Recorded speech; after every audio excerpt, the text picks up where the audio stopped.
Oh yeah, okay. It's this one.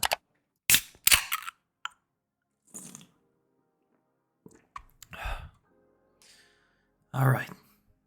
So I'd like to start off by saying I am a huge Gorillaz fan. I've been actually listening to them since 2013 or around this. Started like anyone else. I listened to Clint Eastwood and watched the clip, and at that exact moment, I knew I was hooked. It was everything about the band that made me love it. The constantly changing sound, the love and care put into the product, the aesthetic, uh, aes- aesthetic, the lore, the fact that it made me feel like an outsider during college. I'm not like other girls, I swear. I wouldn't say I'm one of the name at least three of their songs type of fan, but I'm up there for sure. I'll wait for their stuff to come out. I get hyped the second I see an announcement. I wondered why Murdoch cried in Désolé and all that. So yeah, kind of a connoisseur. So why is it that I didn't like their last album? The one that I'd been waiting for with such hope? Well, let's discuss it through a totally personal point of view. I just I just want to talk about it and I want to explain why I don't feel like it's their greatest.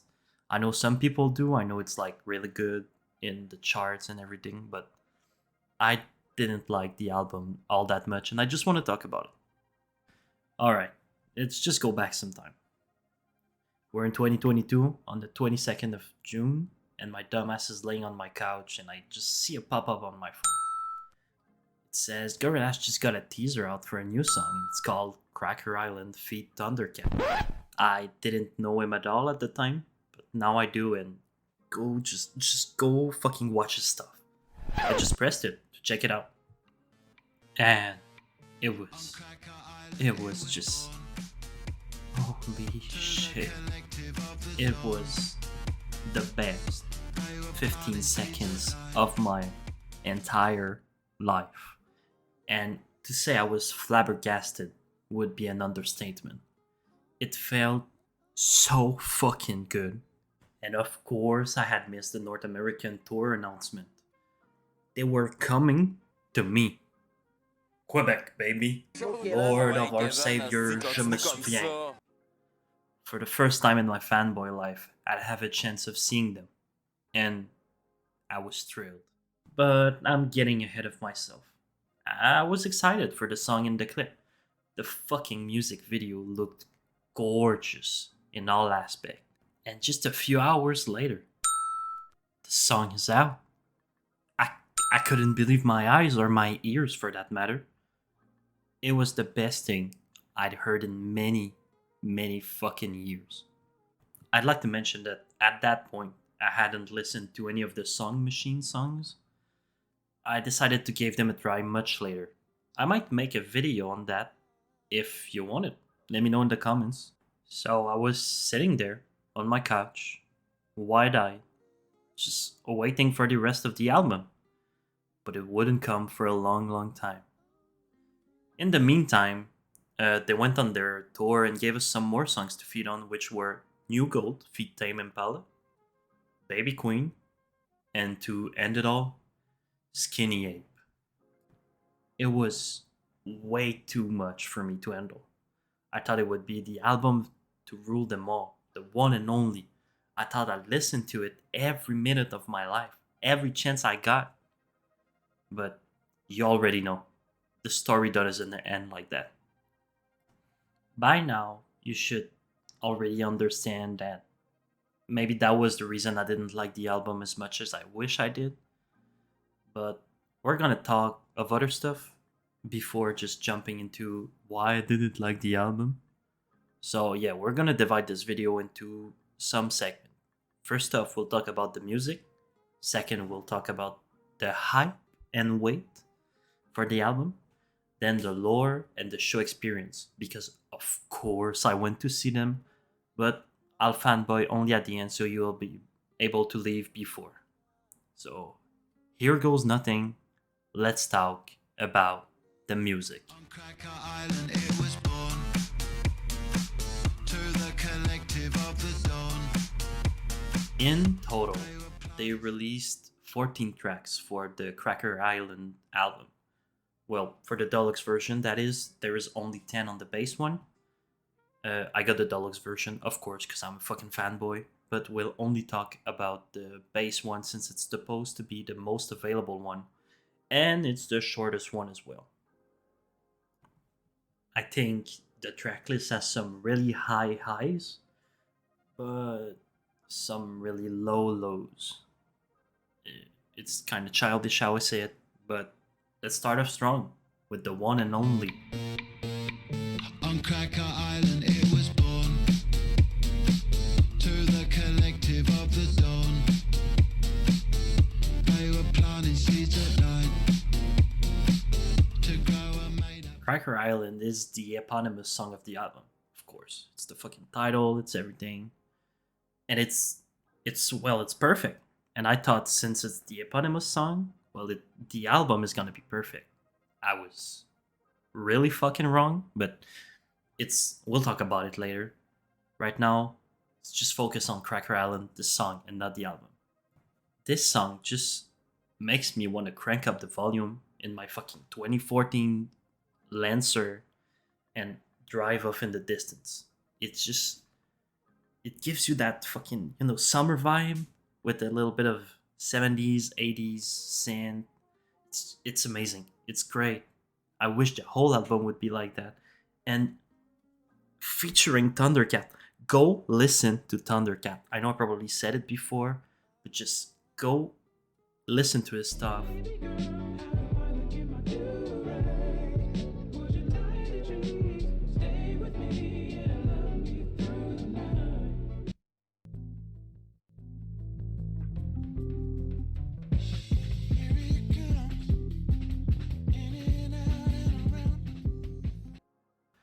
The bass line is, oh my god, orgasmic. And yeah, of course, that's not talking about his voice lines, which his voice is so soothing. It feels like a hug, but like, not like a mother's hug, like your friend tapping you on the back, being like, "It's gonna be fine, bro. It's gonna all be fine, and I'll be there."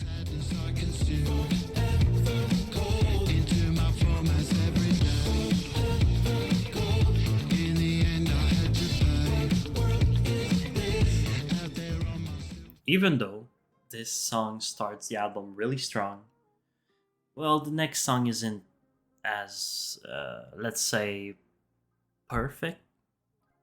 Let's talk about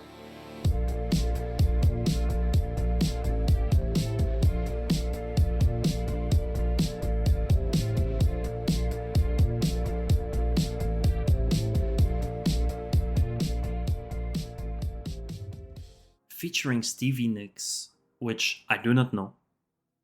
It is 3 minutes 50 seconds of me wondering if I like it or not. And I don't want to ask me these questions while I'm listening to this song. I don't care after, I don't care before, but while I'm listening it, just let me enjoy it. And I don't think I do, sadly. The parts where Stevie Nicks and Al Barnes sing together always take me out from the song, and well, for a lack of better word, this ain't the vibe, chief.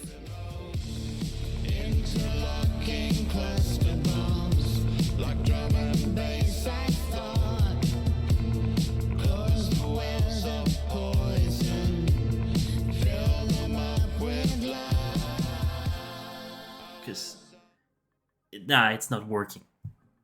I do really love the soft beat of the song, though. It's really soothing, really like hugging. I don't I don't find the word, but you get what I'm saying. And the whole album has this aspect. And in some songs it's really great, in others it's not. That's just a balance thing, I guess. But yeah, this song was the first low point of the album, and we're only on the second track, so kind of worried about that one. Early flights touch down every day.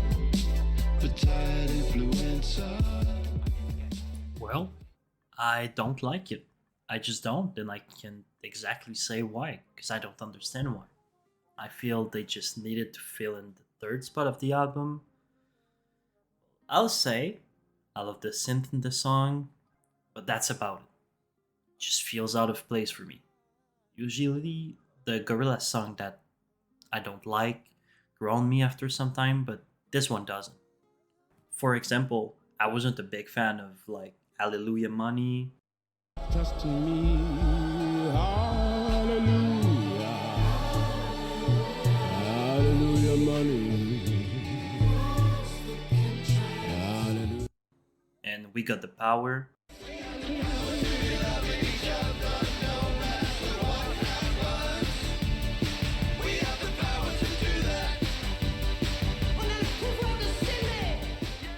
But I got over it, and now I can enjoy them at some extent. But yeah, nah, the, this one's not for me. It feel like I've been silent running through the infinite pages and scroll out, searching for a new world. This one is a certified banger, for sure. And no one can tell me otherwise. It's so great. You can just feel the wind blowing through your hair. Well, you can, but I can't. Because the baldness and all that. I don't know who Adelaide Omatoyo is, and I hope I'm pronouncing their name right.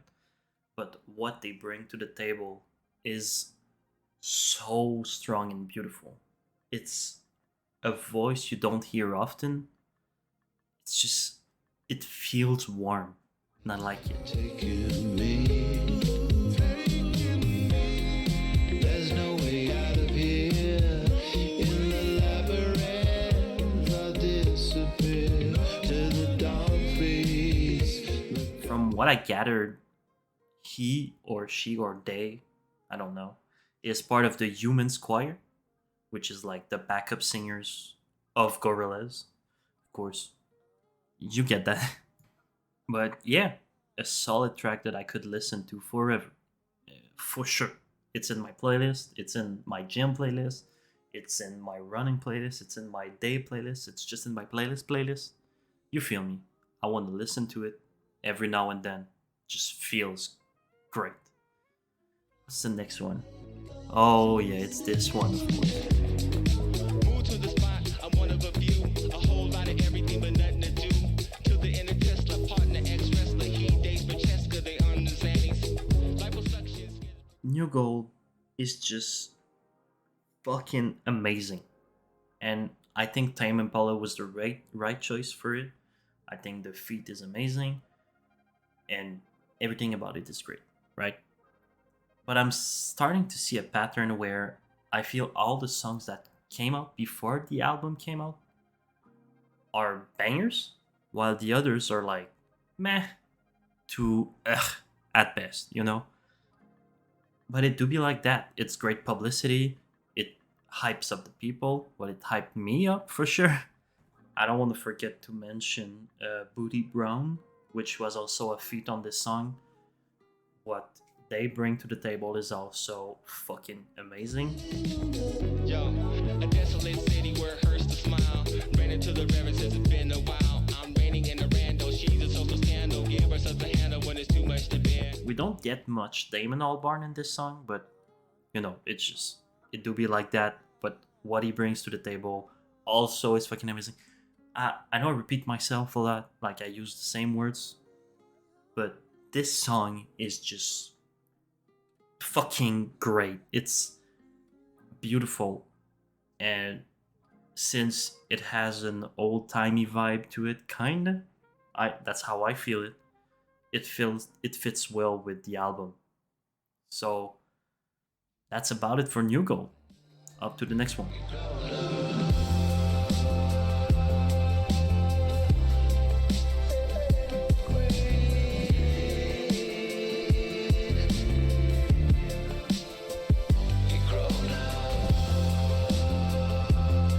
Okay, so I keep mentioning the synth in the songs, but in this one, There's like a little part where it just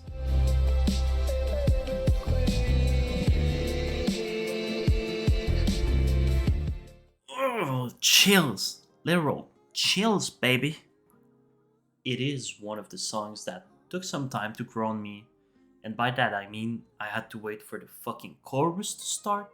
Jesus fuck, how did they manage to make it? I don't know. I want to know because I want to create music, and I just need to know like the perfection level I need to reach. Holy fuck. So in my script I wrote, it felt like if I was in a spaceship going light speed, baby. Yeah, I just wanted to mention it because it's funny to me that I wrote that. Which is yeah, let's just get on to the next song, which is not the best for sure.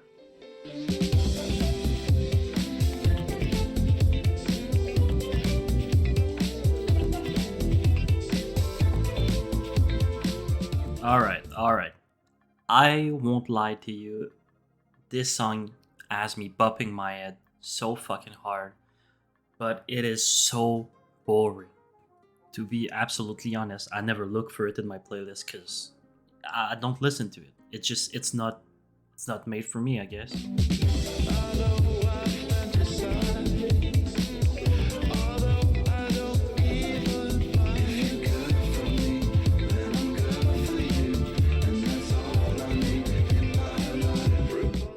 That's one of the songs I really don't like in the album, but it's a bop, but yeah, I can't listen to it because it bores me.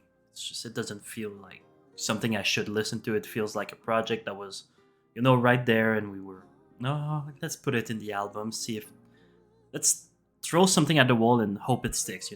But yeah, not for me, and yeah, that's about it. Gave it a chance, and it left me like a dad that didn't want to deal with his kid. So let's just hop on to the next song. Ey, ey, y aprovechame hoy, que mañana me voy, y no sé cuándo vuelvo, si en tus ojos me pierdo, y aprovechame. Just what the fuck is this doing here?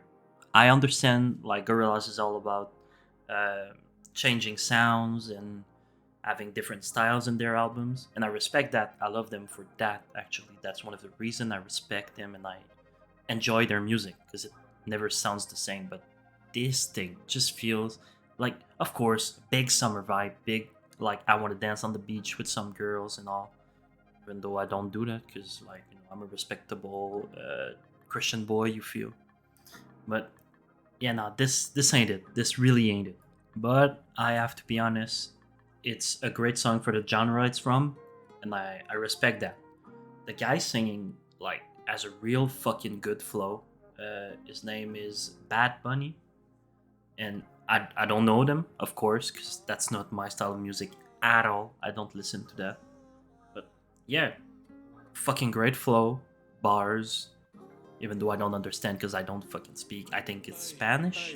Y yo no quiero ver el mundo arder, pero algo tan bonito no se puede perder. El reloj no quiere morder, pero en tus brazos me voy a esconder. Ey, porque no. Yeah, it's a great song for the genre it's in, not a great song for the album. I don't know what the vision was, but I'm sure there's a good reason for it. So yeah, that's about it for Tormenta. To the pole and he's trying to. Skinny Ape was such a throw off at first. I listened to it for the first time. I was like, okay, this is not gonna be my jam. It might not be the greatest song I've ever listened to, but it's okay. I'm gonna give it more of a chance, because it was one of the songs that dropped before the album. So I was more open minded. So yeah, I gave it like 4 to 5 listens. First and second listen, nah. No. This ain't doing it. This ain't cutting it. I'm never gonna listen to this song. Then I kept on listening to it, and it's so good. Even though every instrument feels out of place and out of beat. Kids who can't time will take my hands and pull me up again. It's fucking amazing because everything just, it's messy. And it reminds me of the song Punk from Gorillaz, of course.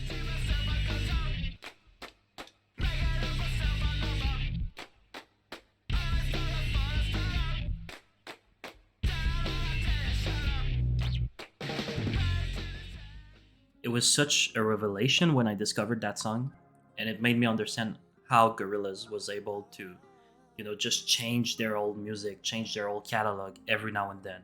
And yeah, so it reminds me of this, so it's very nostalgic to me. The song overall is just super good from start to finish. There's not one time when I got bored or was like, oh, I'm gonna skip to another song. No, I want to listen to the whole fucking thing. It's very good, and really like it. Like I said, it plays in my feelings. So yeah, very good song. Stand and look out on the dark lake where the moon is rising and the hydra falls. Last song of the album, Possession Island, like bass album, whatever. It's great. Yeah, I don't feel strongly about it, like in a negative or positive way. It's good. Makes me want to have good dreams. It's a great sleeping song actually. I listen to it a lot when I go to bed, and it makes me feel at home. I don't know, it's peaceful, slow. It feels just like a warm hug. The only problem with it is that it feels too situational because I want to listen to it in some particular moments, particular moods. So that's the only ick with it. Otherwise, I could listen to it every now and then and never get bored. Just the piano sounds great. I love it.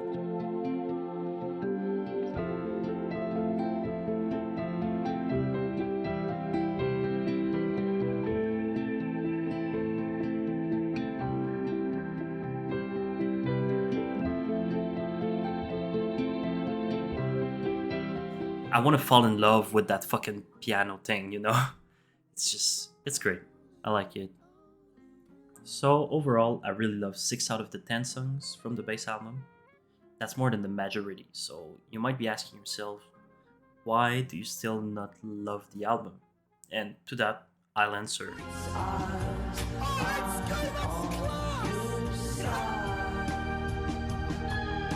On the 20th of May 2022, we are made aware of the upcoming tour. Then a month later, a fucking teaser for a new song. The crowd is hyped, and so am I. The timer starts then. I waited, looking at everything to be the first to set eyes on the album, and Lord knows I wanted it. I begged for it. I annoyed everyone around me. I waited 8 fucking months, and the hype kept building up more and more and more and more. I am aware that 8 months for an album isn't that much, and I am most likely just being too intense and impatient, but I wanted it so bad. I was horny for that album, bro. And after 8 months of waiting and hoping for the grandiose album that I was imagining in my mind, I got something that was mid at best, and I just felt, not betrayed, but empty. It didn't feel like I was complete at that moment. I was waiting like humans level because it's my favorite album from Gorillaz. So I was waiting for that and even better. What I got wasn't. And I guess my hype is the thing to blame for like me not be liking the album as much as I wish I did. So of course, remember the whole album is about my opinion and the things I felt about the album.